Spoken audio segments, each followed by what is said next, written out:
Bienvenidos a un capítulo con el maestro Arturo Yair Caridad Villegas. Bienvenido, maestro Arturo, ¿cómo está?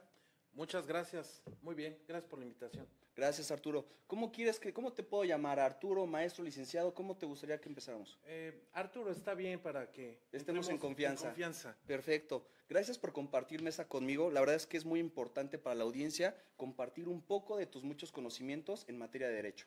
¿Te parece que empecemos? Claro que sí, iniciemos. Excelente. Lo primero que me gustaría para que la gente te vaya conociendo, ¿cuál es tu formación académica? Soy licenciado en Derecho por la Universidad del Valle de México. Cursé una maestría en Defensa y Protección de los Derechos Humanos. Hice una maestría en Derecho Civil y Familiar con litigación oral.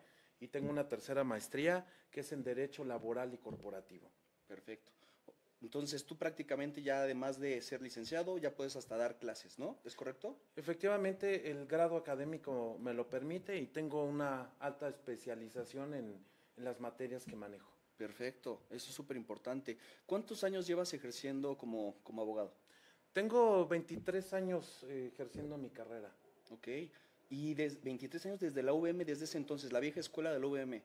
Efectivamente, lo acabas de decir, la vieja escuela, han cambiado las cosas en la universidad, en aquellos entonces, empecé en el 2002 Wow. a trabajar, fue cuando mis inicios, me costó muchísimo trabajo, Sí. nadie me quería dar trabajo porque no había trabajado de nada, salvo de vendedor en la tienda Liverpool, vendiendo mascotas, es la única experiencia que tuve y eso nada más duré una temporada corta y yo a pedir una oportunidad en un despacho o en una empresa inmediatamente, ¿qué semestre estudias? ¿Qué experiencia tienes? Ah, sí. Y definitivamente no les interesaba mi perfil y desgraciadamente hasta ahora siguen esos criterios. 6 meses tardé en obtener mi primer trabajo Como abogado. como pasante. Ok. Me postulé como pasante para que el despacho me empezara a dar mis primeras, lecciones de derecho, pero en la práctica. Sí. Porque en las aulas nos enseñan conceptos, nos enseñan procedimientos, pero no te enseñan a postular. Desgraciadamente no hay una escuela actualmente que te pueda No, enseñar a y postular. justamente ese es un tema muy importante. Por ahí Carlos Slim decía que deberían de hoy en día las universidades omitir la parte de servicio social, de tesis, y justamente que todas las personas que acaben una licenciatura inmediatamente incorporarse al mundo laboral, porque es donde dejamos de practicar y muchos profesionistas se pierden en el limbo. Y esa parte que tú estás comentando, pocos la logran librar y terminan practicando otra cosa que no es el derecho. Tienes toda la razón. Fíjate que en aquel entonces tenía una amiga, compañera de la escuela, y me tocó regresar con ella de casa, vivíamos en la misma zona, y su papá me comentaba esta parte que tú dices, ¿sabes qué? Debes de aprender derecho en los tribunales. Exacto.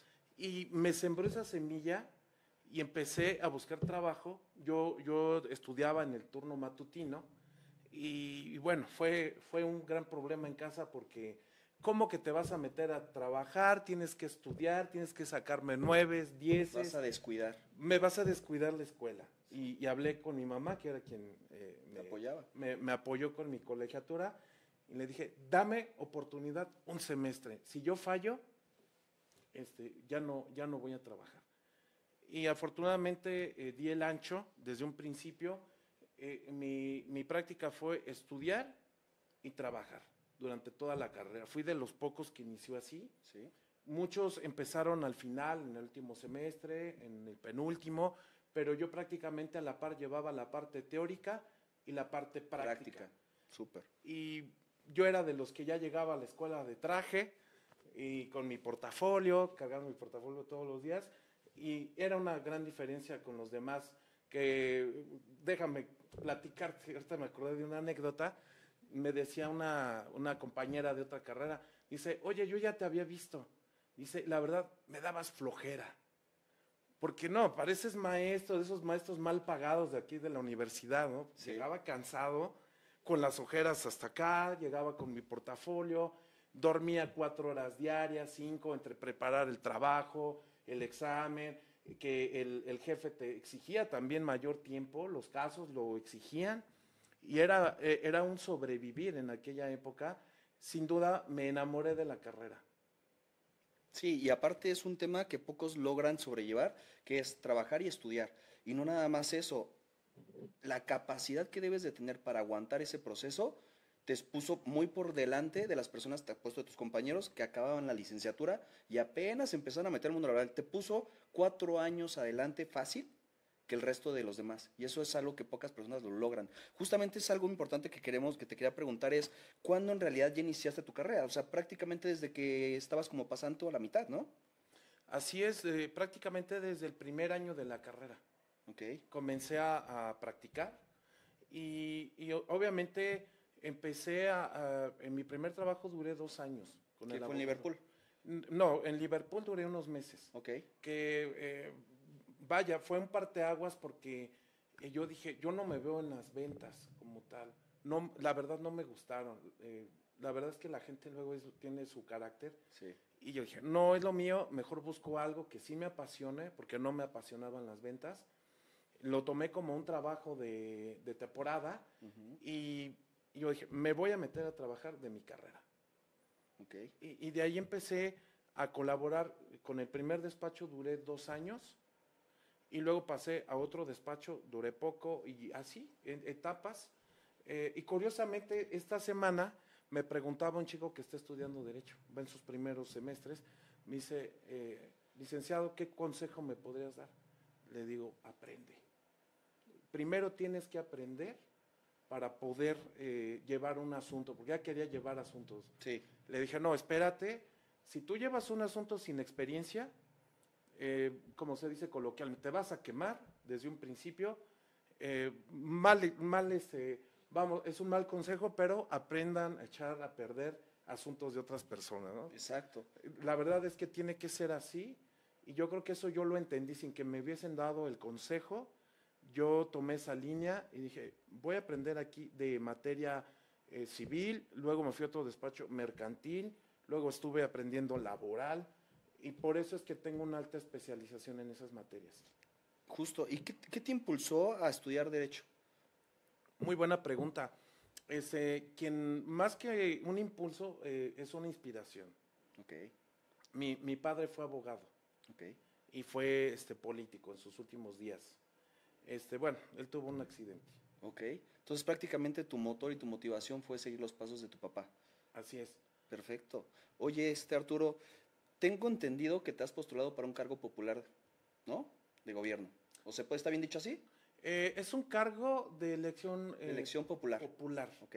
Efectivamente, me tomé la decisión de participar en el proceso extraordinario para elegir jueces, ministros y magistrados del Poder Judicial. Ok. Esto deriva de una reforma que se aprobó el año pasado. Y eso es súper importante porque muchas personas saben de la reforma, sino más bien todo el mundo sabemos de la reforma, pero es importante aclarar que la reforma sí se llevó a cabo. O sea, la reforma sí se echó a andar, porque muchas personas creen que se pausó o se quedó en el limbo. Entonces, ¿tú me puedes decir si sí o no? La reforma se aprobó por el Congreso de la Unión, y a pesar de que hubo mucha resistencia por el personal del Poder Judicial, desde jueces, y se entiende. Porque el argumento de los funcionarios que están ahorita en el Poder Judicial les rompe su estabilidad económica, y es perfectamente entendible. Por supuesto. ¿Cuáles son las razones que motivaron al Congreso? Estimo yo, primero, un clamor popular, Sí. porque se sabe y hay estadísticas que la gente tiene, una imagen del Poder Judicial que es corrupto, que hay nepotismo, 100%. entonces que no se hace una adecuada práctica al momento de ejercer la actividad jurisdiccional. Se tiene mucha duda acerca de la integridad de las personas juzgadoras. Esa es una primera razón. Las otras podrán ser políticas, yo ahí no voy a opinar. Sí. ¿Qué opinen los políticos? En este caso yo hablo de lo que yo conozco. Y sí tiene sus fallas el Poder Judicial. Sin embargo, la reforma judicial no distinguió entre juzgadores buenos y juzgadores malos o regulares.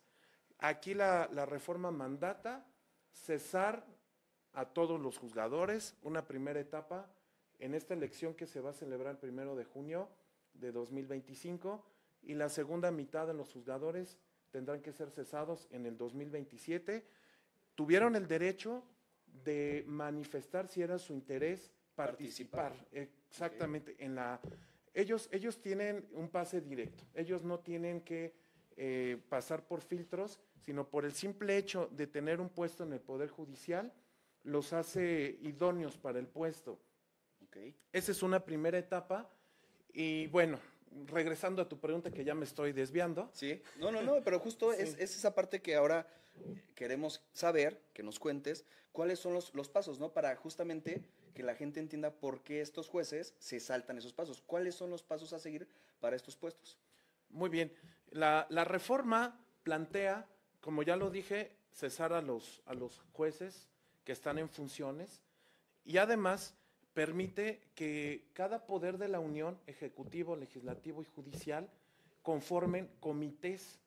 Entonces, en el caso, yo voy a hablar de mi caso. Yo me postulé a través del comité que se formó del Poder Ejecutivo. Okay. En este caso, el gobierno nombró a 5 personas notables de buena reputación, de experiencia jurídica comprobada, quienes son las personas que van a revisar los perfiles de todos los que se van a postular. En mi caso, en el Comité del Poder Ejecutivo, fueron más de 60,000 candidatos. Entonces, fue un primer filtro que van a revisar la idoneidad del candidato. Reúne los requisitos. ¿Cuáles son ellos? Tener 8 de promedio en la licenciatura, y en la especialidad a la que nos estamos postulando tengamos un promedio de 9.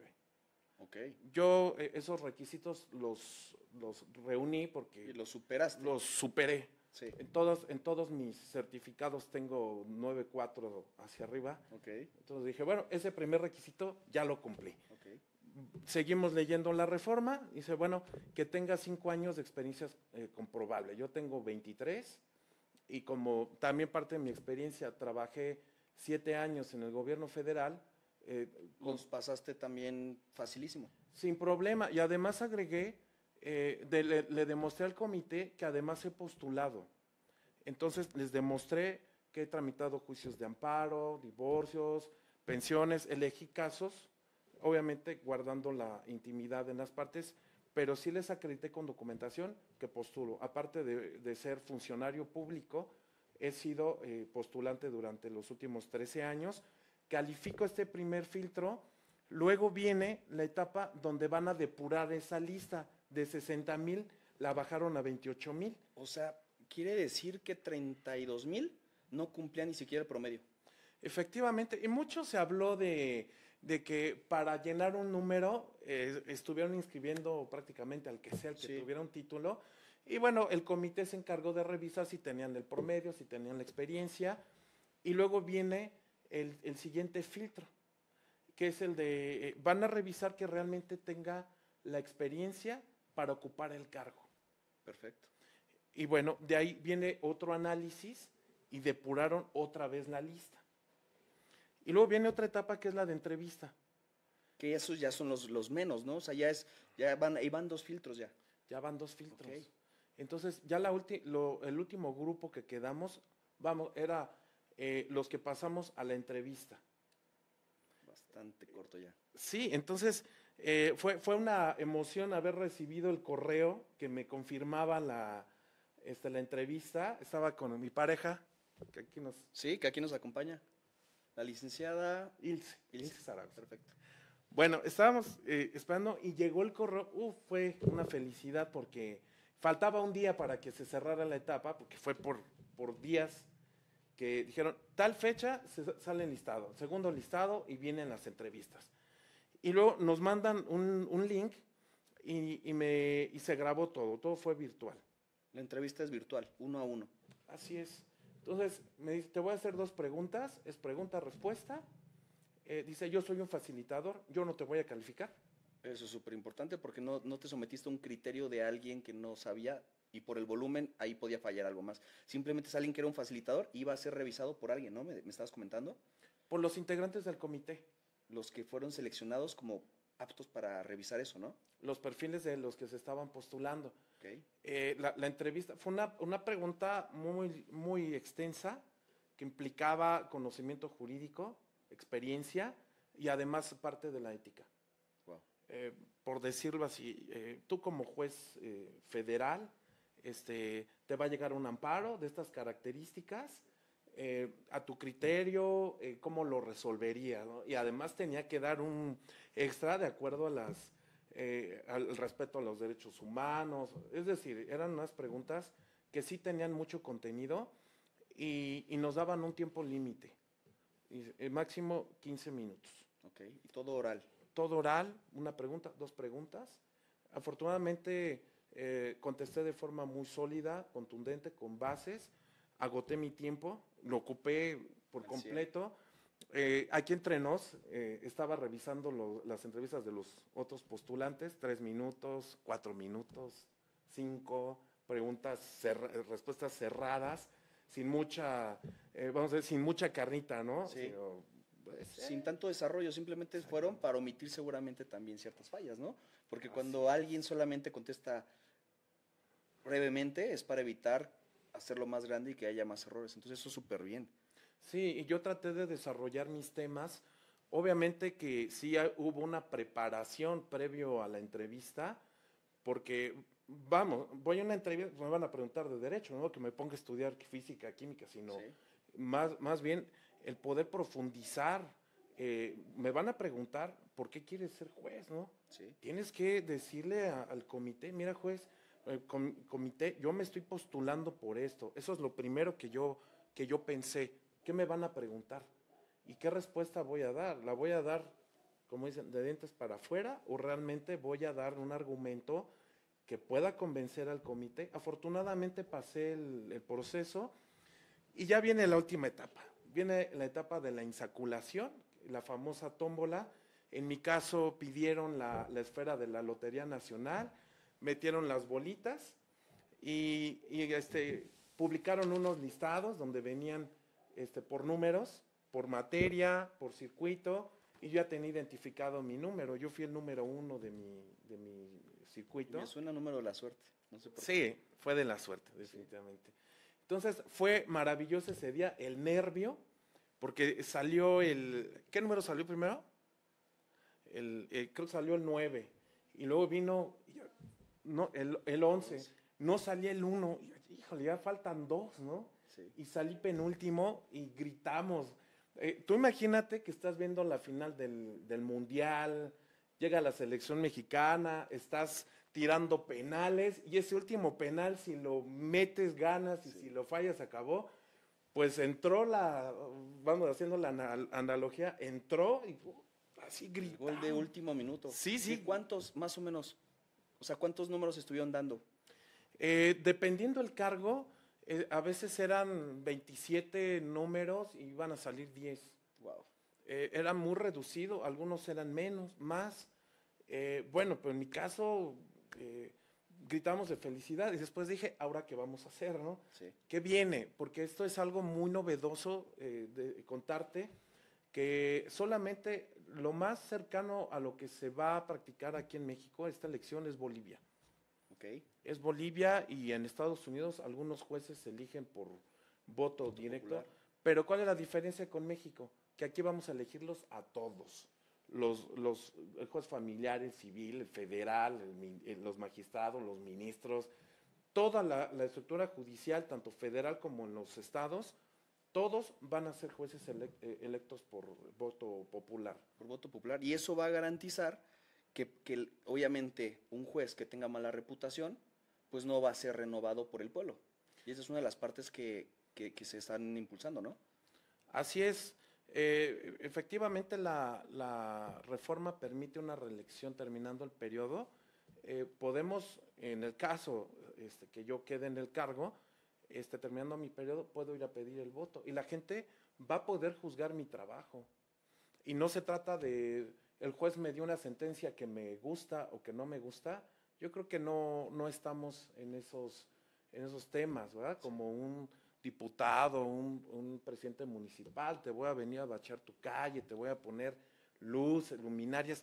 Nosotros tenemos que garantizar que las personas tengan acceso a la justicia y se les respeten sus derechos. Y eso es súper importante. La pregunta que te quería hacer, que justamente te quería hacer, ¿qué te va a impulsar con este puesto? ¿Qué es lo que quieres promover con la gente? Además que platicando y en charlas, profundizamos esa parte, esa cercanía que tienes con la gente, que ahorita vamos a platicar un poquito de eso, pero ¿qué es lo que vas a tú marcar en este puesto? O sea, ¿qué es lo que te va a impulsar a hacer algo mejor o diferente al resto? La diferencia implica que yo conozco el sistema judicial desde sus entrañas. Eh, te puedo presumir que conozco más de la tercera parte de tribunales de todo el país. Okay. He viajado al norte, conozco tribunales, conozco el de Nuevo León, Coahuila, de Jalisco, Estado de México, más hacia el sur, Veracruz, toda la parte centro te la conozco, Puebla, Tlaxcala, más hacia el Bajío, Querétaro, Guanajuato. Conozco la mayoría de los tribunales, considero que los conozco. Sé de qué es lo que le falta al juzgador y lo que yo considero es mayor sensibilidad. Justo. Que decir, tengo aquí un expediente que voy a resolver y sabes, y no quiero generalizar, pero la mayoría resuelve de forma y no de fondo. Por ejemplo, tú presentas un amparo es cuando una autoridad te está violentando un derecho. Uh-huh. Tú puedes acudir a un juez federal que es juez de distrito para, en términos coloquiales, juez, aquí el presidente municipal vino, me violentó o no me quieren dar acceso a una camilla. Me parece más prudente poner el ejemplo de la salud. Sí. Uh-huh. Tienes un familiar internado en el IMSS o en cualquier institución y te lo tienen sentado en una silla, no le asignan una cama. Tú puedes promover un amparo y decirle al juez, ¿sabes qué? El director del hospital se niega a darle una cama a mi familiar. Le están violentando el acceso a la salud. Exacto, y que tenemos todos por derecho. Se tiene derecho esa es una de las garantías que todos los mexicanos tenemos derecho, y para eso funciona un juez. Un juez le va a ordenar a ese director de ese hospital, ¿sabes qué? Consíguele una cama a este paciente o dale el medicamento que necesita. Tanto que se escasean los medicamentos, sí, que no los surte el gobierno, puedes acceder a través de un amparo, obtener una suspensión. Una suspensión es una orden inmediata para que esa autoridad te pueda resarcir ese derecho que se te está negando. Okay. Y de eso se trata. Bueno, regresando a tu pregunta, yo recuerdo durante la pandemia que estaba el tema de las vacunas, que se empezó a aplicar a la población adulta, primero adultos mayores, luego los demás adultos y al final los menores de edad. Ya se había autorizado en Estados Unidos que se podía aplicar una vacuna a los menores de edad. Sí. Pero el gobierno no decía cuándo ni cómo lo iba a instrumentar. Así de que yo, analizando el asunto, dije, bueno, pues si la FDA ya autorizó y fue la vacuna de Pfizer, inmediatamente promoví un amparo a favor de mis hijos.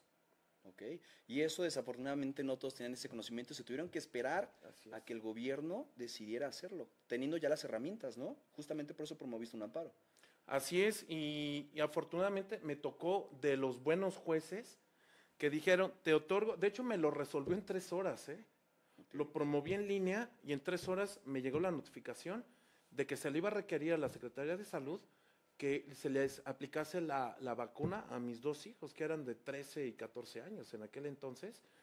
Y afortunadamente fue así. Con otro menor de edad fue distinto, nos tocó un juez que sí nos otorgó la suspensión, se ordenó la aplicación de la vacuna, pero no aplicaba las medidas de apremio para forzar a la autoridad que cumpliera.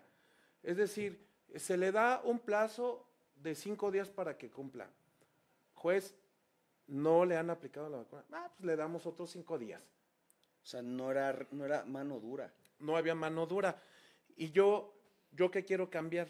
Que si yo como juez ordeno que se se aplique, en este caso, una vacuna, aplicar las medidas las más altas para garantizar que la persona que se le está violentando un derecho se le pueda restituir de forma inmediata. Perfecto. No, o sea, la autoridad que sea. Y además, la ley de amparo establece que si una autoridad no cumple con una suspensión o con un amparo, se le puede destituir del cargo. Y aquella autoridad que no cumpla con una orden que yo estoy mandando como juez, lo voy a turnar para que el expediente, para que destituyan esa autoridad. Justamente pedir justicia, o más bien obligar que el resto de otras instituciones, en este caso la salud, o en otras materias, se haga lo que el pueblo quiere, que eso es lo importante, ¿no? Y algo que veníamos platicando detrás de cámaras es justamente este despacho que tienes, que se llama Daycar, ¿no? Que platicamos, y ya voy a adelantar un poquito a una pregunta, pero sí. Algo que te gusta mucho, Arturo, es tener esa cercanía con la gente, ¿no? Veníamos platicando de muchos casos que nos estabas platicando, y es algo que la verdad me impresionó, porque yo te puedo decir, a mi experiencia y al de otros familiares, amigos y muchas personas que pueda conocer, algo que sufrimos con los abogados es la transparencia a nuestros casos. Entonces, platícanos un poquito primero por qué Daycar y qué llevas en Daycar, qué trabajan ahí. Bueno, pues Daycar Abogados existe desde hace 12 años, yo lo fundé, profesionalmente ha sido el logro más grande que he tenido durante estos 23 años. Daycar es un acrónimo. Las dos primeras letras se refieren al nombre del hijo. Ok. Es Derek, luego viene la I, la K es mi segundo hijo, Iker. Iker, ok. Iker. Y AR es Arturo, se refiere a mi nombre y al de mi padre. Ok. Entonces, fue una idea que surgió en aquel momento. Dije, yo quiero hacer un despacho diferente. Quiero darle a la gente realmente un buen servicio. Y fíjate que en aquellos entonces, antes de que naciera el nombre del despacho, me invitaron a colaborar a una zona de bajos recursos en Iztapalapa. Pusimos una carpita con una mesita de Coca-Cola y tenía una fila de personas esperando el turno para darles una asesoría. Y totalmente gratuita. Sin costo. Sin intención de lucro ni nada, simplemente tener esa cercanía con el pueblo. Así es. Ese fue un primer contacto y cuando yo inicio mi despacho, dije, esto van a hacer con el objetivo de brindarle a la gente el acceso a la justicia, porque los despachos que son, que tienen una estructura grande, pues sus honorarios son de ese tamaño también. Sí. Y nosotros dijimos, si no tiene dinero la gente, no importa, le podemos iniciar el asunto. Okay. No es importante el dinero. De hecho, exactamente, muchos abogados, y lo platicábamos detrás de cámaras, se les ha olvidado un poco esa parte de la sensibilidad con la gente. Sí estudiaron para hoy obviamente ejercer y todos trabajamos, si no, no comemos, pero eso que tú comentas y cuál es la intención, no nada más de tu despacho, sino de este nuevo puesto que te estás, más que este nuevo cargo que te estás postulando. Es súper importante que la gente te conozca, que eres una persona que va a estar sensible a resolver sus temas de manera oportuna, de preocuparte y tener esa empatía. Entonces, eso es súper importante porque ¿qué casos? Platícale un poco a la gente un caso que te haya marcado. Son muchos casos, pero yo creo que hay uno en particular, es de una niña de 7 años del Estado de México. La niña prácticamente había sido secuestrada por su madre y yo representaba al papá. Okay. Entonces, lo que estábamos buscando nosotros es que el señor ganase la custodia, que se le otorgara, y aparte la pérdida de la patria potestad para la mamá, porque se estaba acreditando la violencia en contra de la menor. Teníamos un expediente clínico, psiquiátrico, que se determinaba que la señora no estaba bien de sus facultades, necesitaba tratamiento y por ende eso la limitaba, es decir, no podía ejercer los cuidados de la niña y por ese mismo problema la señora estuvo escapando, la estuvimos persiguiendo. Sí. Y fue un tema muy mediático en su momento, lo sacó TV Azteca, hicieron un reportaje, salió en este programa del Canal 11, donde presentan casos también. Sí, sí, justos de como de injusticias, pero ella lo llevó. Fíjate que ahí estuvo interesante porque la mamá de la señora que te platicó mandó un correo, no, más bien estuvo en el público del programa del Canal 11 y acusaban al señor de violador. Ay, es que eso es un tema ya muy común. Sí, lo acusaba y tenían escondida a la hija, ¿no? Entonces habla el señor al programa, dice, yo soy el papá, quiero derecho de réplica, y lo invitaron al programa. Wow. Y incluso hubo la alerta Amber, y resulta que esta mujer era maestra. Entonces estaba huyendo porque ya la estaba buscando el Ministerio Público para traer a la niña, porque eso lo ordenó el juez, y la encontraron en un pueblito en Hidalgo. Y fueron a tratar de rescatar a la niña, y resulta que esta señora ya le había dicho a todo el pueblo que el papá de la niña era un violador, un abusador, que le pegó. Entonces cuando llegan con la policía, sale el pueblo a defenderlas y lograron escapar. Tardó mucho tiempo, sí logré ganarle el juicio al señor, ganó la guardia y custodia, la pérdida de la patria potestad para la señora, pero encontrar a la niña tardó mucho tiempo. ¿Y eso no la conllevaba un delito que ameritaba ya prisión?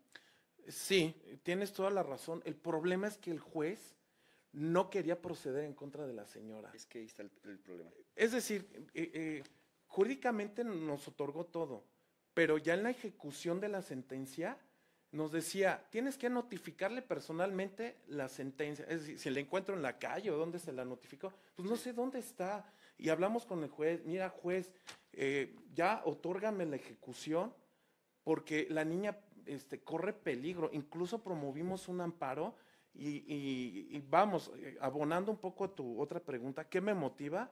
Decir, oye, estás viendo este asunto, que la niña está en peligro, porque el expediente psiquiátrico era de un hospital público, o sea, no había duda que la señora no estaba bien. Sí tenía un problema, es más, la niña estaba diagnosticada con síndrome de alienación parental. Y eso es súper común. ¿Tú ubicas ese término? Sí, que es cuando uno de los dos papás alinean justamente al menor con una idea que es errónea de la otra parte, ¿no? ¿Estoy bien? Es correcto, sí. El niño termina odiando al padre por recomendación de la madre o del padre. Uh-huh. Entonces, la niña estaba diagnosticada, incluso promovimos el amparo para que se ordenara la búsqueda, y el juez dijo, no, ¿sabes por qué? Por un formalismo legal. No, es decir, tendría que haber, de acuerdo al interés superior de la menor, decir, ¿sabes qué? Aunque la ley no me permite por el proceso tan rígido que hay en los procedimientos de nuestras leyes, me lo brinco nada más por cuidar a la niña. Exactamente, que es lo que deberían de velar en este caso de lo familiar los jueces, ¿no? Que de hecho te lo dicen desde el principio, nosotros principalmente velamos la salud y la estabilidad del menor, y en este caso no estaba velando por eso. Así es, y fue algo que me llenó de mucha frustración. Entonces yo hablé con mi cliente, le digo, no nos va a quedar de otra que esperar y buscar.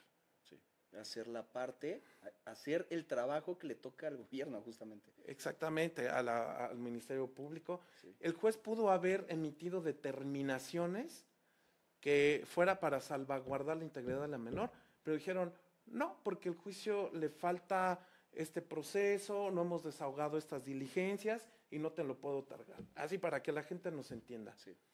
Un formulismo. Sí. Y eso es lo que a mí me motiva, cambiar esa parte y que la gente que tenga vulnerado un derecho sepa que se le va a restituir y que vamos a actuar con estricto apego al respeto a los derechos humanos y vamos a resolver con perspectiva de género también, que es muy importante. Claro, que eso es súper importante el tema de la igualdad, porque ya por ser mujer y ser la mamá, ya no se juzga de manera igual. Yo te puedo platicar un caso de manera personal que me tocó lo mismo, pero en mi caso con una juez se dictó a mi favor, de manera inmediata.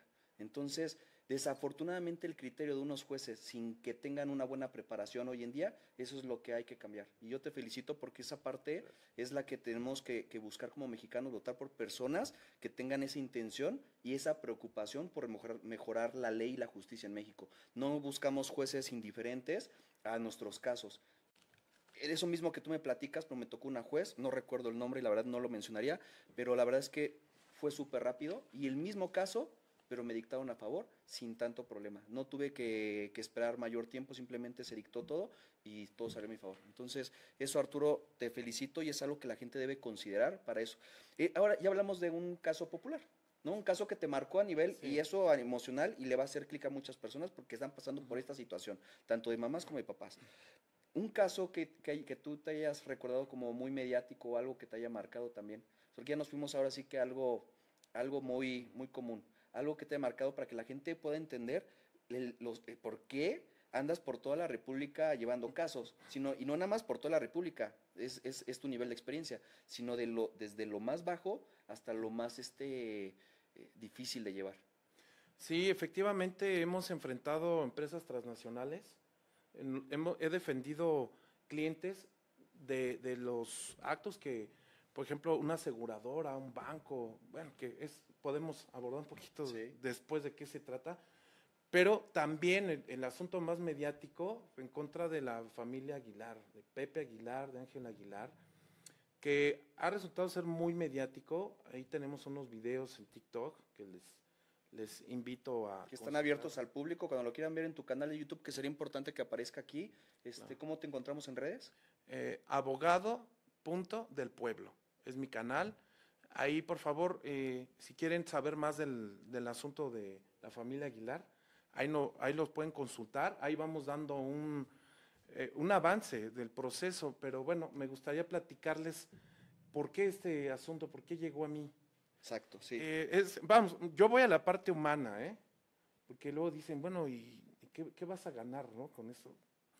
A veces, ya sabes, la gente opina y te dice, no, pues el abogado quiere 5 minutos de fama. Sí, y más en estos casos. El abogado se quiere colgar de la fama de los artistas. Pero bueno, yo contestando esas preguntas, que lo hago de forma personal, a todos conforme puedo les contesto, pero aquí quiero dejar constancia de esto. Sí. Bueno, pues como todos saben, el señor Miguel Ángel Hernández Trejo fue violinista de Pepe Aguilar. Okay. Él fallece por una complicación de COVID y entonces me busca la esposa. Me dice, oye, es que he estado hablando con el equipo de Pepe para que pues me paguen mi liquidación, la de mi esposo. Dice, la verdad, pues yo quiero pelearlo porque es algo que hubiera querido que hiciera mi esposo. Y yo desde ahí dije, perfecto, adelante. Pero lo que no sabe la gente es que el hijo del violinista trabajó conmigo. Ok. Es Miguel Ángel Jr., ¿no? Por eso el enlace Claro que sí. con la esposa. Y una pregunta, Arturo, ¿sí se puede una vez que tú falleces que se pueda pelear en este caso? Sí, mira, es un caso que es complicado por lo mediático que ha sido. Nosotros no quisimos salir luego en los medios, que también es algo que la gente opina mucho, ¿no? Sí, y te van a buscar, eso fue de inmediato, ¿no? Aquí en este caso nos esperamos año y medio y estuvimos negociando. Tener una salida a través de pláticas, de mediación, pero no se prestan. Ofrecieron, la verdad, algo que no equivale ni a un mes de salario Okay. del señor. Pero obviamente en el medio artístico a todos los contratan por medio de prestación de servicios profesionales. Y lo que yo he venido explicando es que aunque no tengas un contrato laboral y aunque tú hayas expedido facturas fiscales, si en la práctica la relación que tú tienes con el patrón es de subordinación, eso se le llama relación de trabajo. Okay. Que te den un horario, te dicten un horario, dónde te vas a presentar y te dan los materiales con el cual haces tu trabajo. En este caso son los instrumentos. Le pagaban viáticos para trasladarlo a las giras. Y además fueron 21 años de forma consecutiva que no trabajó para ninguna otra agrupación o artista, sino, además lo que le duele mucho a mi cliente es que ni siquiera le dio el pésame al señor Aguilar. O sea, ni siquiera tuvo esa sensibilidad y justamente fue entonces lo que lo impulsó, por supuesto. Sí, claro, y la señora a mí me dijo, mi esposo hubiese querido que yo peleara por esto. Fueron años y que además no le dieron seguro social. Ese es el contexto del asunto. Pero para mí lo más importante es un colaborador que estuvo 7 años conmigo y que además fue alguien responsable, que respondió, que fue fiel también al despacho. Dices, oye, te voy a apoyar, por supuesto. O sea, estamos hablando de tu papá. Exacto. Entonces, eso para mí es lo que más me motivó a llevar ese asunto.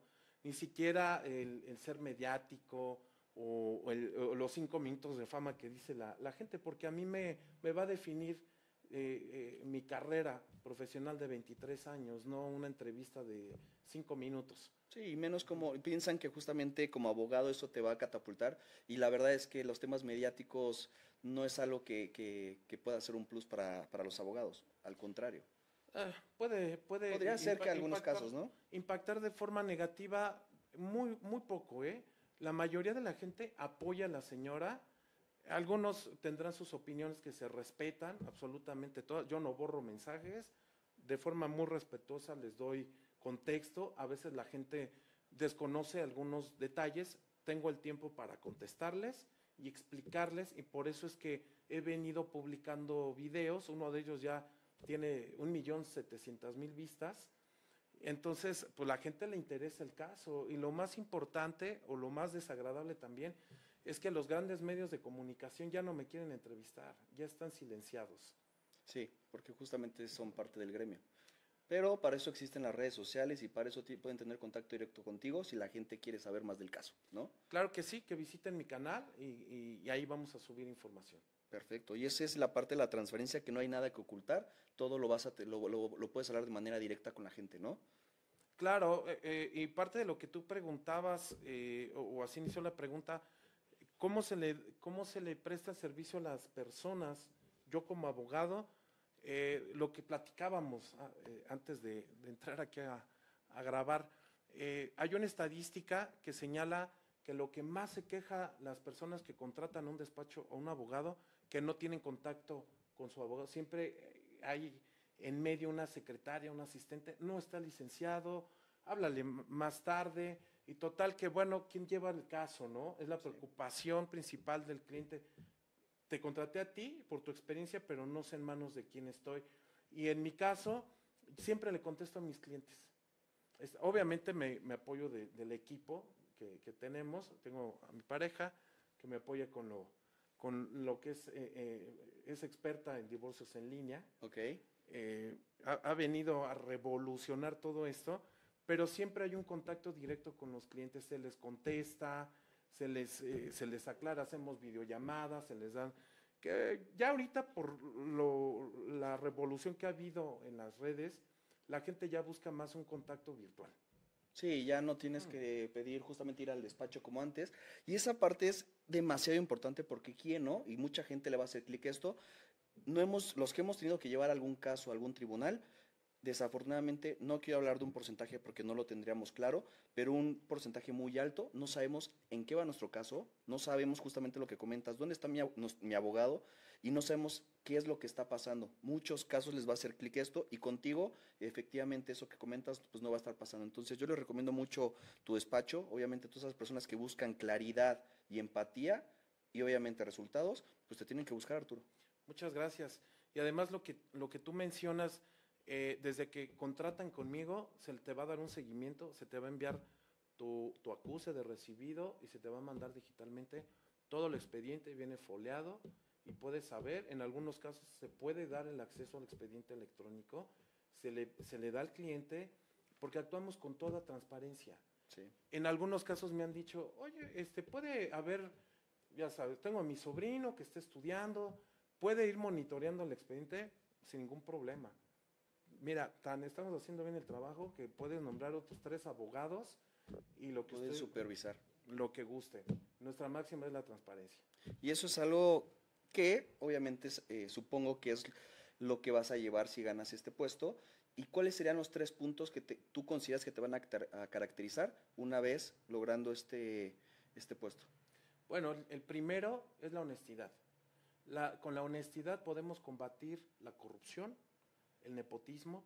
Es muy importante que la gente sepa que actualmente el Poder Judicial de eso adolece, de falta de transparencia, de falta de rendición de cuentas, y no sabemos por qué esos jueces están nombrados. Habrá muchos perfiles muy buenos, porque los hay, pero ¿de qué forma llegaron al puesto? En algunos casos voy a hacer excepciones que sí hay buenos perfiles, pero yo voy a hablar del grueso, que llegaron porque el tío es el magistrado, llegan por palancas, por nepotismo, por pagar el examen o por pagar la palanca. Eso se va a combatir. Vamos a llegar al juzgado a decir, ¿saben qué? Aquí se acabó el compadrazgo, no voy a aceptar gente por recomendación, vamos a analizar los perfiles y los mejores se van a quedar. Yo voy a llegar, ese es el número 2, voy a llegar con independencia judicial. Por lo mismo, a quien le voy a rendir cuentas es a la ciudadanía que votó por mí. Exactamente. No le debo mi puesto ni al magistrado ni al ministro, se lo debo a la ciudadanía y es a quien le debo rendir cuentas. Y con esa autoridad moral que voy a tener, voy a combatir la corrupción, el nepotismo, y la persona que no funcione en el juzgado se va a tener que ir. La persona, y otra cosa también, la tercera, va a ser el trato que se le dé al ciudadano, tiene que ser con estricto respeto a los derechos humanos, y va a ser un juzgado y ser un juzgador cercano a la gente y sensible. No voy a permitir que ningún funcionario vaya a revictimizar a una señora que está buscando que se le otorgue alguna suspensión y que además llega al juzgado y la regañan que porque le faltó una copia, señora, usted no sabe, traiga a su abogado. De eso adolece mucho, esa falta de cercanía, de empatía de los funcionarios que están en el juzgado. Esa parte tiene que cambiar y va a cambiar porque no voy a permitir que se le siga maltratando a la gente porque yo lo he vivido. No, y no nada más como licenciado, como ciudadano, o sea, yo conozco abogados que me han dicho, desde que yo empecé mi carrera, el entrar, que en mesa de acuerdos, el de acercarte, sí se le debería decir tal cual es un maltrato el que da esos funcionarios, desde cómo te reciben, desde cómo te tratan, desde cómo te hablan, desde cómo te hacen sentir. La verdad es que tú vas a un juzgado y sales totalmente deprimido, como ciudadano te lo digo. O sea, pareciera que no quieren no nada más no hacer su trabajo, sino que te están haciendo un gran favor y sales regañado, te hace sentir, cuando dices, yo no estudié para esto, yo no sé qué casos, yo no sabía que te traer una copia, y sales regañado, sales con cara, sales maltratado, y la verdad es que regresas sin ganas de ir. Ojalá y esta reforma, y ojalá Arturo, te lo digo de corazón, que todo el pueblo pueda votar por ti, para que esas cosas que tú dices puedan cambiar. Simplemente desde el inicio del trato, y eso que comentas es, alguien que no lo cumpla, de inmediato puedas tomar la decisión de quitarlo. Eso es lo que buscamos nosotros como ciudadanos. Por supuesto, vamos a cambiar la forma en la que se imparte justicia. Voy a ser cercano a la gente y además, en la parte de los 7 años que estuve como funcionario en el gobierno, también me tocaba atención al público y la verdad es súper típico que llegas, como dices, a cualquier ventanilla a tramitar hasta una licencia. No me gusta la copia. Sí. Váyase, ¿no? Y parece que, de verdad, yo veo, disfrutan Sí. rechazándote el trámite. Y yo cuando fui funcionario, venían, porque yo estuve en Secretaría de Agricultura, en el área de comercialización, otorgábamos los apoyos a las empresas, entonces mandaban al gestor que apenas y tenía para el taxi, para llegar al aeropuerto, y los regresaban, pues regrésese a Sonora porque se le olvidó un documento, ¿no? Sí. Y qué desagradable. Y yo decía, no, señor, venga, yo les ayudaba, les hacía sus solicitudes, les sacaba sus copias. ¿Sabe qué? Les orientaba, vaya o los acompañaba, que no les querían recibir, vaya, no seas así, viene desde lejos, ponte en su lugar, sé empático. Claro. Entonces, esa parte yo ya la tengo desde aquel entonces. En algún momento soñé con estar en este puesto, pero nunca acepté las formas por las que se llegaba antes de la reforma. Yo no acepté irme a hincar ante un funcionario, pedir el puesto o pagarlo. Dije, yo tengo que estar aquí por capacidad. y la verdad esta reforma va a venir a revolucionar y como tú dices, los buenos elementos se van a quedar y van a tener que salir a convencer o vamos a tener que salir a convencer a la ciudadanía para decir nosotros cumplimos el perfil para poder estar como titulares en un juzgado. Y van a tener que estar sometidos a resultados. Exactamente. No es ya lo logré y ya tengo mi base y me voy a quedar aquí 20, 30 años y nadie me va a poder quitar, porque justamente es algo que ha hecho que se haga demasiado corrupto el sistema. El que tú sepas que nadie te va a juzgar a ti como juez, eso hace que dices, me equivoco, ¿no? Y viene la parte del nepotismo. ¿Cómo le vas a hacer, Arturo, para soportar esa presión externa que hoy en día viene desde abogados que se les hace muy fácil, oye, ayúdame con esto, o quiero llegar al juez? ¿Cómo vas a hacerle tú como cabeza y cómo vas a controlar al resto para que no puedan ser sometidos a esta presión externa? Va a ser una tarea complicada porque el sistema, cuando ya traes una estructura que ya tiene niveles de corrupción, la tienes que ir combatiendo desde arriba, desde las cabezas.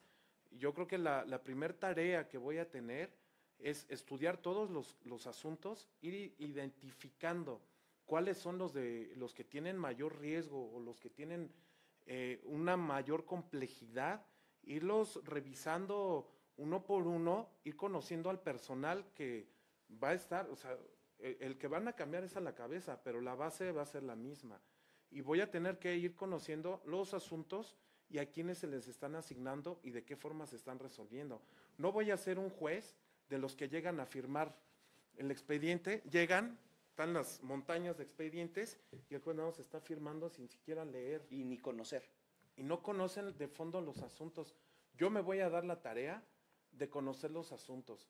Déjame, te cuento, hace 15 días estuvimos en una audiencia oral familiar en la Ciudad de México y estábamos esperando a que firmara el acta y veo el juez que se empieza a 3 de la tarde en puntito despidiéndose de todo el personal. Chicos, mañana nos vemos. Y justo estaba platicando con Ilse, le digo, oye, ya me vi como juez, le digo, yo no me iría, o sea, a comer y ahorita vengo a revisar los expedientes, les encargan, literal los jueces les encargan a sus secretarios, ahí resuelven. Yo te puedo constatar que los secretarios son los que realmente resuelven los asuntos, son los que hacen los proyectos y realmente el juez nada más sale a la audiencia a celebrar todas las etapas, pero en realidad no conocen. Bueno, es sabido que así como tú estás con tu computadora, están en el estrado, tú los ves de frente, el secretario está a un lado y tiene que resolver el juez alguna situación que le están impugnando y el secretario le está soplando por el sistema porque el juez no sabe cómo resolver el asunto. ¿Sabes qué es esto? Ya, bueno, sí, resuelvo de esta manera. Entonces son jueces que carecen de la experiencia. Del interés. Y el interés. Y entonces digo, bueno, la verdad, ¿para qué quieren el cargo? Eso es muy importante. Entonces vamos a cambiar esa parte, vamos a tener mano firme y lo que me preguntabas, ¿cómo combatirlo? Va a ser complicado, pero lo voy a hacer. Voy a empezar de esas presiones externas que tú hablas, las va a haber. Hay despachos poderosos que van a venir a ejercer, hay intereses de grupos de poder que van a estar encima, pero vamos a resolver conforme a lo que establece la ley, porque yo no voy a llegar apadrinado, ni amarrado, ni subordinado a nadie, no les voy a deber a nadie mi cargo, así de que como a los ciudadanos les voy a resolver conforme a lo que establece la Constitución, restituyendo sus derechos, al igual cualquier persona, cualquier institución, o si hay alguna autoridad que está violentándole el derecho a una persona, no me voy a dejar presionar ni por llamadas de arriba y me resuelves así, porque no se los debo a ellos, se lo debo a la gente. Exactamente, y obviamente el punto es que juzgadores como tú, que tengan resultados, puedan seguir en el poder, porque si no va a ser lo mismo, que entren personas que no tengan esa capacidad y vuelva a ese círculo. Entonces ojalá, y lo primero, Arturo, es que llegues a ese puesto, y lo segundo es que te mantengas. Yo te lo digo como entrevistador, si así lo queremos ver. Ojalá y haya que la mayoría de los próximos juzgadores tengan la misma mentalidad que tú. Porque si lo van a ver como solamente una etapa en la cual voy a poder obtener este prestigio, o voy a poder tener un puesto seguro o un trabajo en el gobierno, la verdad es que así no vale. Entonces, ojalá y esta última etapa sea, ya me gustaría tener otra entrevista contigo y estar hablando de que todo salió bien. Y adicional a esto, Arturo, ¿quieres agregar algo más a este podcast? Sí, claro. Invitar a la gente bueno, que conozcan más acerca de la reforma. Sé que no se le ha dado la difusión adecuada, pero sí de invitar a la gente que se involucre y conozcan cuál es el juez el que van a elegir en su entidad, en su colonia, que además esa parte es muy compleja también. Sí. La parte de cómo distribuyó el INE los distritos en donde va a votar la gente es complicado, pero yo considero que es una oportunidad que tenemos los mexicanos, porque ese es el poder que tenemos y que nosotros como ciudadanos, cuando se eligió al Congreso en las pasadas elecciones, se mandató a ese Congreso a que hiciera esas reformas. Y costó mucho trabajo, hubo mucha resistencia, estuvo a nada de caerse esta reforma, porque hay un grupo, una cúpula poderosa que no quieren salir del Poder Judicial, porque como lo he dicho, no rinden cuentas a nadie, entre ellos se dan los nombramientos, entre ellos si quieren se sancionan y si no, no se van a sancionar. Y considero que la participación va a ser muy importante. Va a ser complejo. El INE ha dicho que va a informar a la gente, pero la verdad es que el día de ayer dijeron que va a haber la mitad de espacios de tiempo y televisión. Yo dije, bueno, ¿y cómo la gente se va a enterar? Va a haber una aplicación que va a publicar el INE, que va a publicar los perfiles y ahí se va a poder identificar cuáles son los candidatos que están en cada distrito electoral para que la gente conozca sus perfiles.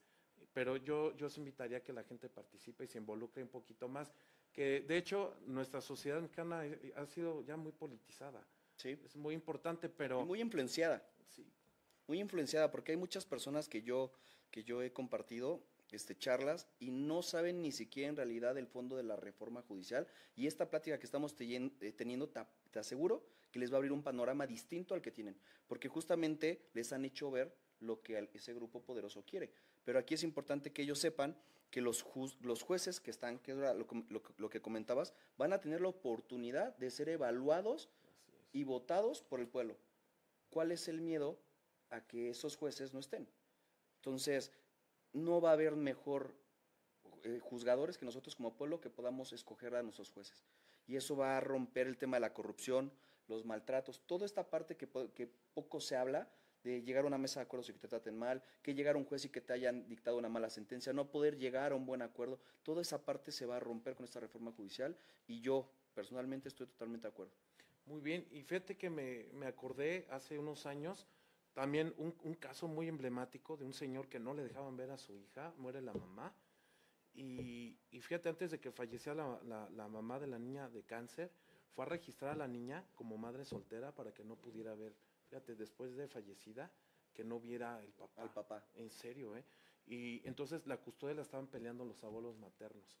Entonces, la juez que nos tocó, bueno, que le tocó a este cliente, después de 6 horas de estarlo presionando, tenía el convenio y le dijo, señor, necesito que me firme el convenio, ceda la custodia a favor de los abuelos, y si usted no me firma en este momento, aquí lo voy a tener 3 años. Ese día me habló el cliente, estaba muy desmoralizado, destrozado. Dice, no puedo ver a mi hija. Le tomé el asunto y efectivamente, llevamos 2 años y la juez le dijo, me tienes que firmar o aquí te voy a tener, no te voy a dar a tu hija. Y nosotros intentamos interponer una queja en contra de ella, pero como está diseñada la ley en estos momentos, cubre a los jueces. Dice, si es que procede la queja, es sanción verbal. Sí. La segunda es por escrito y la tercera descuento de... no, los destituyen del cargo temporalmente. Y ya la cuarta, si es que procede, la destitución del cargo. Entonces, lo que viene a hacer esta reforma es que se crea el Tribunal de Disciplina, que está autónomo al Poder Judicial, como está ahorita diseñado el Poder Judicial, pues en el caso de la Suprema Corte, la presidenta Norma Piña también es la presidenta del Consejo de la Judicatura. Y entonces juez y parte. Exactamente. Entonces ella decide a quién se le sanciona y a quién no. Y con esta reforma se desaparece el Consejo de la Judicatura, se crea el Tribunal de Disciplina. Tú como ciudadano, ¿crees que el juez está actuando de forma alevosa en tu contra, que no te está respetando? Le pones una queja, lo investigan y lo destituyen. Y algo muy bueno, ya reformaron la ley de amparo para que una de las causales de improcedencia sea recursos en contra de las sanciones del tribunal, del tribunal. No va a haber ningún recurso para que el juez pueda decir, bueno, ahora meto un amparo y ahora la revisión y Me vamos. protejo o hablo con mi, aplico el nepotismo para que no me llegue. Exacto. Eso totalmente al ser autónomos, que eso es muy importante, eso yo no lo sabía, eso se va a romper totalmente. Sí, claro, en esta ocasión sí se va a investigar. Vamos a ver también el actuar del Tribunal de Disciplina. Confiamos en que van a actuar también con imparcialidad, que van a respetar el debido proceso, porque tendrá su derecho de audiencia la persona juzgadora que se le está imputando una mala actuación, pues tendrá derecho también a defenderse. ¿Y este tribunal autónomo lo vamos a escoger también nosotros o va a ser puesto por quién? También va a elección popular. Y eso es súper importante porque muchos en la audiencia van a decir, pero seguramente este tribunal, que es autónomo, seguramente el gobierno va a poner ahí a su personal, ¿no? Y al ser también electos por el pueblo, eso va a romper toda esa parte y esa rotación va a evitar que haya nepotismo. Mira, hay esa opinión, todas las opiniones se respetan, pero parte de la gran crítica a la reforma, para los que, vamos, que están más informados de los que no conocían el tema, pues aquellas personas señalan, bueno, el gobierno va a poner a sus perfiles. Exacto. Los va a impulsar, porque además la reforma, bueno, como se está instrumentando, no nos permiten financiamiento ni público ni privado. Entonces, habrá perfiles que sean más conocidos que otros. Entonces, ¿cuál es la crítica? Que probablemente los grupos de poder y en los medios se habla que hasta los narcotraficantes van a poner o impulsar sus perfiles, y la verdad yo no lo sé. Yo al menos hablo por mí, yo llegué solo, quien me respalda es mi experiencia, mi formación académica, y que además un comité fue el que evaluó mi perfil, y que además en la entrevista pude pasar este filtro. Entonces yo llego sin ningún apoyo, ni económico, ni me respaldo a ningún partido político, ni grupo de poder. Si yo llego, y lo insisto, va a ser por la gente. Y hay los que están en contra de la reforma o que la critican válidamente, están temiendo que se puedan filtrar perfiles que no cumplan con el perfil que está, bueno, o que no cumplan con esta parte, que sean independientes, que bueno, apenas salieron 7 candidatos que resultó que sí tenían denuncias o que estaban procesados penalmente. Yo la verdad no sé cómo lo hicieron para que pasaran, pero ahí están. Sí. Pero también es lo que permite esto, que si alguien conoce un perfil de un candidato que tenga antecedentes penales o que sea un peligro, pues lo puede dar a conocer y lo dan de baja del proceso. Del proceso. Hay un caso, no recuerdo en qué estado, en San Luis Potosí me parece, están en la insaculación en el Congreso y llega una señora y acusa, ahí tienen a un candidato que fue policía, que me mató a mis hijos, no sé si supiste de ese caso. No, durísimo. Ella era policía y su superior la amenazó porque estaba investigando nexos con ciertas personas que se dedican, ya te imaginarás a qué. Sí. Entonces, la amenazaron, dijeron, ¿sabes qué? Ya cálmate, y sí le mataron a sus 2 hijos. Y ya había pasado los 2 filtros, ya estaba en la tómbola. Afortunadamente se investigó y lo sacaron del proceso. Pero ¿cuántos perfiles no habrá así? Confiamos en que la mayoría sean buenos perfiles y que además la gente se interese por el proceso y que los conozca. Sí, con este filtro me queda claro que va a haber deficiencias, porque es un proceso nuevo. Así Pero es. hoy en día, ¿cuántos jueces no están y que no sabemos qué procesos puedan tener atrás, ¿no? Sí, evidentemente llevan años. Hay jueces que conozco que tienen 35 años en el mismo juzgado. No, ya, es que eso se tiene que ir renovando porque también genera cansancio. Yo supongo que al ser juez, también y haciendo un trabajo bien, te va a generar un cansancio mental, ¿no? Claro. Y supongo que después de 30 años ya no va a ser la misma eficiencia que cuando tenías 3, 4, 5 años. O sea, definitivamente eso. Y eso es una pregunta que tengo, Arturo. ¿Se sabe cuánto tiempo se van a poder renombrar? Sí, en la Constitución marca que son 9 años. 9 años. Ujú. Entonces eso es importante que la gente sepa que un juez va a poder estar solamente 9 años. Sí. Eso está súper bien.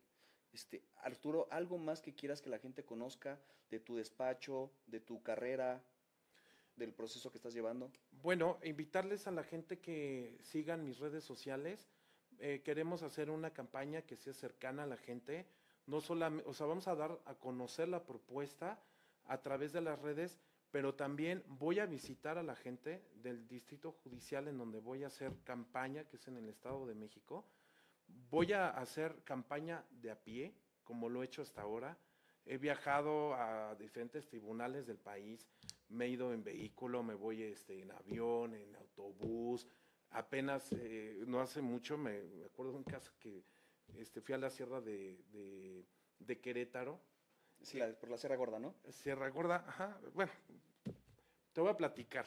Ahorita me acordé de Sí. ese caso. Una señora que me contrató desde Estados Unidos para un divorcio me mandó un poder que fue al consulado, me lo mandó y me dice, usted podrá llevar los documentos de mi divorcio al registro civil porque mi hija no va a poder, está lejos y bueno, pues ¿dónde es?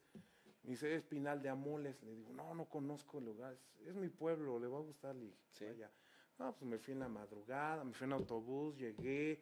No, hombre, llegué toda la sierra, hermosa, la carretera es de mucha Mucha curva, curva.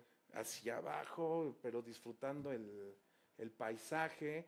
Y me habla la señora, ¿cómo va? Porque me estaba Monitoreando. monitoreando, ¿no? Me estaba como cuidando, porque estaba preocupada que me fui en autobús. Y yo le dije, no me voy en carro porque ya vi la carretera. No la conozco, la verdad, mejor me voy tranquilo. Entonces me dice, ve a comer con mi comadrita Lupita, es la de la fonda de la carretera. Y fui con la señora, oiga, me manda la señora que es mi cliente, ¿a poco es mi amiga? Me empezó a platicar historias de cuando eran niñas, el pueblo, no, hermoso, a mí me encantó. Es un pueblo mágico, Sí, de hecho. un pueblo mágico. Entonces, muy, muy bonito y son experiencias que me llevo. Entonces, he recorrido todo parte del país, ¿eh? Entonces, de donde me llamen, me hablan nos han hablado de Inglaterra, Alemania, de Estados Unidos, Canadá, de Sudamérica, Centroamérica, nos contratan de todos lados. Ya nos han conocido, somos pioneros en los temas de divorcio en línea, que en la pandemia fue donde se dio el boom. Ya Sí. existía, ¿eh? Fíjate que mucha gente cree que es a partir del 2020, pero el Estado de México ya lo estaba instrumentando desde el 2019. Y yo le decía a la gente, muy curioso, yo los puedo divorciar, ustedes están desde su casa, de su trabajo, les va a llegar una liga, se van a conectar a la audiencia y así se va a celebrar. La gente no me creía. Y eso fue antes de la pandemia. Hoy en día te Sí, lo creería claro, ya la todo el gente, mundo, ya lo saben que sí. pero en ese entonces no. Y entonces el Estado de México es quien fue pionero en ese tipo de divorcios. Así es, el Estado de México fue quien implementó la firma electrónica. Yo tomé mi curso en línea, me interesé de capacitarme más y le vi muchas oportunidades a ese divorcio en línea, pero desgraciadamente la gente lo desconocía. Incluso me habló, ya durante la pandemia se cerraron los tribunales, se cerraron todo estaba cerrado. Entonces nos dedicamos a los divorcios a distancia. Entonces una vez me habló una señora, dice, oiga, busca un divorcio en línea, me extrañó muchísimo, Que fuera tan directa. tan directa. Oiga, ¿y usted cómo se enteró? Dice, en la tele lo están diciendo en las noticias, ya lo están promocionando, ¿no? Y eso nos dio mucho auge, a nosotros como despacho, nos identifican mucho por los trámites de lo familiar, y principalmente el divorcio en línea, nos buscan mucho del extranjero. Ya me tocó un divorcio de un señor estaba en Estados Unidos y su pareja, que era otro varón, estaba en Guatemala. Y yo Y te estaba. ahorras el viaje. Sí, Para la gente que ya lo ha pasado, te vas a ahorrar el desgaste de estar yendo a los juzgados y viendo esa parte. Entonces, 100% es en línea, no hay ningún paso que tenga que ir alguien presencial, no. 100% en línea. 100% en línea, tú nos contactas, te vamos a tramitar tu firma electrónica, que es en línea a través de una videollamada. Posteriormente se generan los archivos como la firma electrónica del SAT. ¿Sí? Son los mismos, es el key, el certificado, tu firma. Ingresamos la solicitud vía plataforma del Poder Judicial, la reciben y por medio de correo te notifican tu fecha de audiencia y posteriormente te va a llegar una liga donde te vas a conectar a la audiencia. Y les decimos a los clientes, debes de tener la formalidad, aunque es en línea, a veces están trabajando aquí y está el juez hablando y Sí. los regañan los clientes y sí les damos las indicaciones, cómo debes de llevar tu audiencia y les pregunta al juez si están convencidos o van a ir a terapias, lo van a razonar, no, ya nos queremos divorciar. Bueno, decreta el divorcio dictando una resolución oral vía remota y nos llega la sentencia vía electrónica. ¿Y ese tipo de casos es solamente cuando hay como un acuerdo o cuando es solamente por una parte?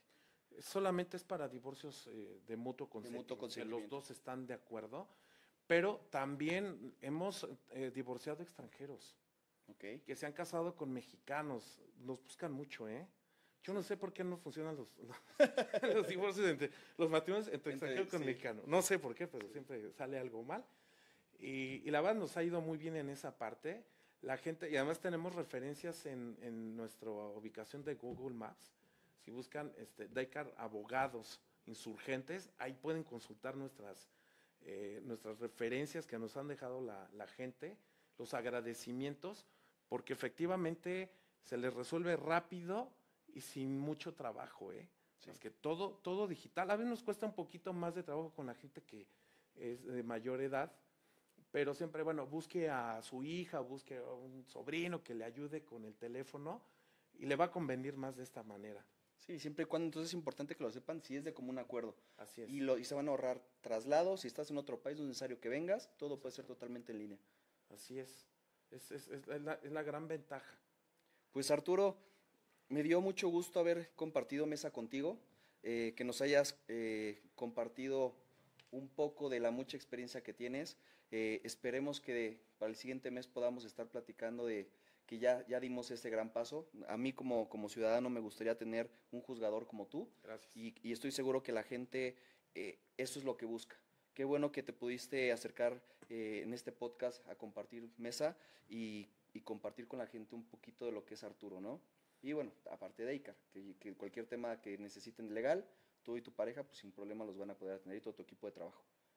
Claro que sí. Muchas gracias por el espacio. La verdad es que me la pasé muy bien. Me gustaría seguir platicando, pero los tiempos se agotan. Hay muchas historias que contar Sí, a lo largo de tantos años que compartir.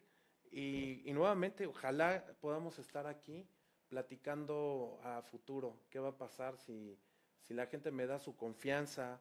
Si quieren que yo esté ahí, lo voy a hacer con mucha responsabilidad, con independencia judicial y vamos a implementar cambios que realmente se vean y la gente, yo creo que en la siguiente elección se va a animar. Si ven cambios reales, van a decir, ¿sabes qué? Si ya se fue la mitad de juzgados, ahora vamos por la otra mitad. exactamente. Y justamente el cambio ya va a depender de nosotros.